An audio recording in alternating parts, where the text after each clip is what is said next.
Hey folks, welcome to our next point in the tour. Here we're at a point in the park's history which really kind of asserts its parkness really. Now we're moving away from the use of the area as a swamp, as a drinking water supply area.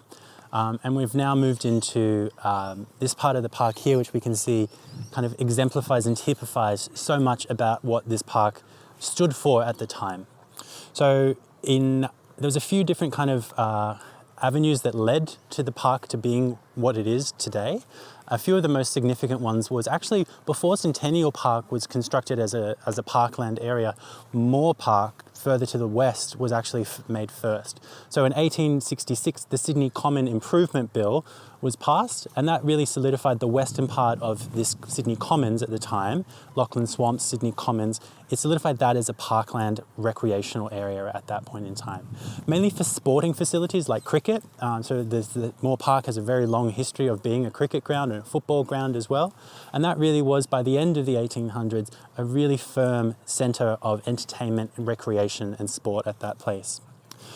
The Lachlan Swamps themselves were starting to get quite polluted by the 1870s, 1874s. The municipal councils of Woollahra and Paddington, they were really starting to become quite unhappy with the state of the water in this area, but they also saw huge potential for the swamps themselves to be converted into a parkland area.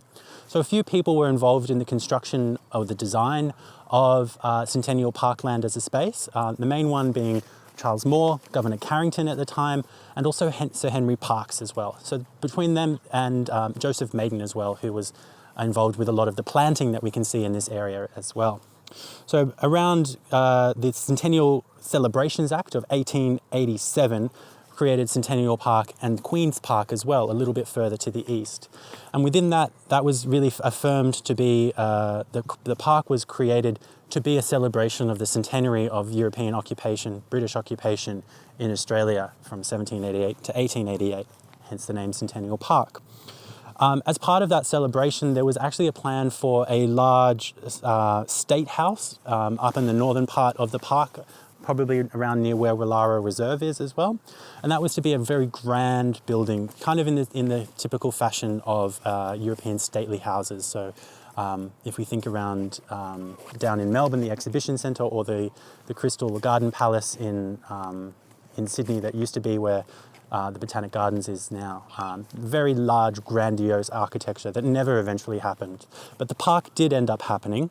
And as part of that, it was really asserted to be the People's Park. So that was one of the kind of the anecdotal names that Sir Henry Parkes gave Centennial Park, the People's Park.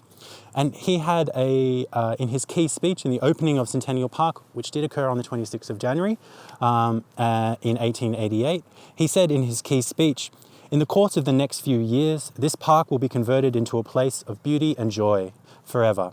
It will be yours, so long as the land shall last, it will be for you, and it is a great obligation that rests upon you as free people to see that no power, no combination invades your right in the enjoyment of this great boon. It is emphatically the People's Park, and you must always take as much interest in it by your own hands had you planted the flowers. And if you take this interest in it, if you thus rise to the full appreciation of its great beauty and your great privileges, the park will be one of the grandest adornments in this beautiful country." Working through that statement itself, I would argue that the "your" in that is a very particular person that Sir Henry Parkes is talking about. We've got to think about who's excluded from the use of this park in itself.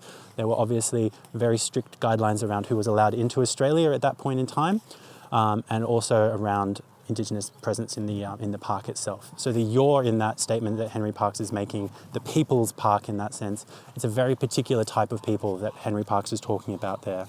The gardens around me here that we can see, the rose gardens in particular, they typify a really particular way of thinking about parklands that came so firmly from England at the time.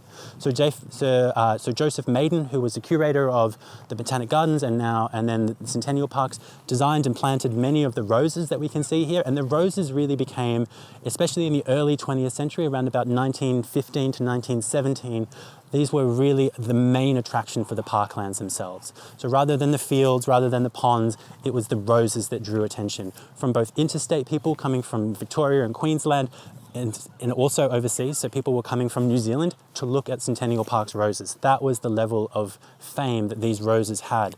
At one point in time, there were over 600 rose bushes in this area. There was a rosary, an arbor.